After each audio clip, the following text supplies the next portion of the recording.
আমি প্ৰথম বিৰাট ৰচনাকাৰ স্বয়ং নিৰাকাৰ পৰমপিতা পৰমাত্মাৰ খন্তেক স্মৰণ কৰি মগন হওঁ। প্ৰয়াস কৰিছে জীৱন্ত শিৱশক্তি ভাৰত মাতাৰ এই প্ৰদৰ্শনীৰ যোগেদি নৱৰাত্ৰি যেতিয়া সৃষ্টিত মহিষাসুৰ ৰক্তবীজ শুম্ভ নিশুম্ভ প্ৰভৃতি অসুৰবিলাকে ৰাজত্ব কৰিছিল, ত্ৰিলোক দখল কৰিছিল, সেই সময়ত বিষ্ণু মোহনিদ্ৰাত শুই পৰিছিল। আমি পৰিৱৰ্তনৰ দিশত সকলো আগবাঢ়ি যোৱাৰ সংকল্প গ্ৰহণ কৰোঁ।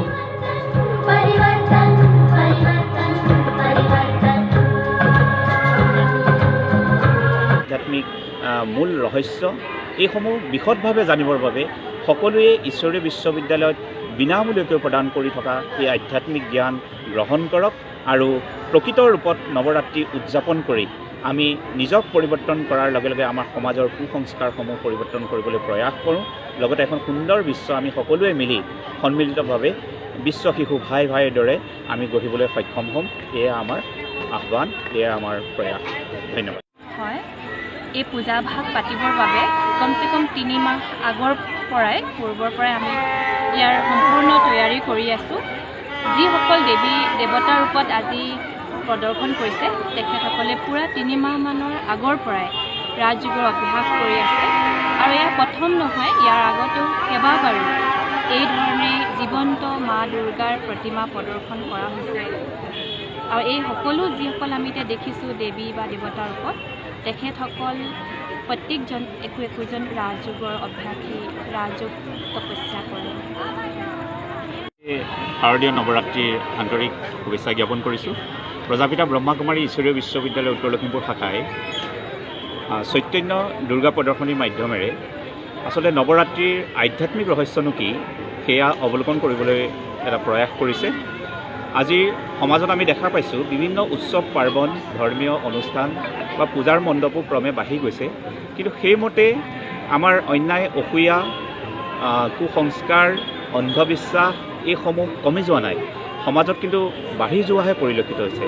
ক'ৰবাত যেন কিবা এটা আমাৰ অসুবিধা হৈ আছে, আধ্যাত্মিক জ্ঞানৰ কম অনুভৱ কৰি আছোঁ, এনেকুৱা অনুভৱ হয়। সেয়েহে ঈশ্বৰীয় বিশ্ববিদ্যালয়ৰ যিহেতু 1936 চনতে স্থাপন হোৱা এক আন্তঃৰাষ্ট্ৰীয় শিক্ষানুষ্ঠান, ইয়াৰ প্ৰদত্ত যিখিনি জ্ঞান, আধ্যাত্মিক জ্ঞান আৰু গীতাৰ নৱম অধ্যায়ৰ যি ৰাজবিদ্যা, যাৰ বিষয়ে লেখা আছে, এই ৰাজবিদ্যা কেৱল স্বয়ং পৰমাত্মা যেতিয়া কল্পান্তৰৰ সময়ত সৃষ্টিত অৱতৰিত হয় তেতিয়াহে স্বয়ং পৰমাত্মাই প্ৰদান কৰিব পাৰে। সেই ৰাজবিদ্যাৰ শিক্ষা ঈশ্বৰীয় বিশ্ববিদ্যালয়ত দি থকা হয়।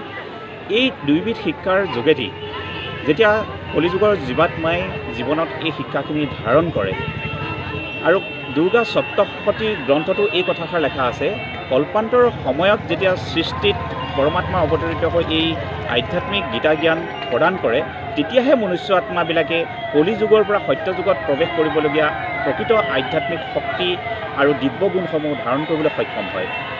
এই দুৰ্গা প্ৰদৰ্শনীৰ মাধ্যমেৰে নৱৰাত্ৰিত দুৰ্গাদেৱৰ আবিৰ্ভাৱৰ যিখিনি আধ্যাত্মিক ৰহস্য দুৰ্গা সপ্তশতী নামৰ গ্ৰন্থত উল্লেখ আছে, যে কল্পান্তৰৰ সময়ত যেতিয়া ত্ৰিলোকত মহিষাসুৰ ৰক্তবীজ শুম্ভ নিশুম্ভ প্ৰভৃতি অসুৰবিলাকে ৰাজত্ব কৰিছিল, সেই সময়ত স্বয়ং বিষ্ণু মোহনিদ্ৰাত নিদ্ৰিত আছিল। ঠিক ব্ৰহ্মা আৰু মহেশ্বৰে অসুৰসকলক বৰদান দি থোৱাৰ কাৰণে তেওঁলোকেও কৰণীয় একো নাছিল। সেই সময়ত নিৰাকাৰ নিৰঞ্জন জ্যোতিবিন্দুস্বৰূপ পৰমাত্মাৰ পৰা আবিৰ্ভাৱ হৈছিল আদিশক্তি দেৱী দুৰ্গা, যি মহিষাসুৰ ৰক্তবীজ শুম্ভ নিশুম্ভ প্ৰভৃতি অসুৰসমূহক সংহাৰ কৰি ত্ৰিলোকত শান্তি স্থাপন কৰিছিল।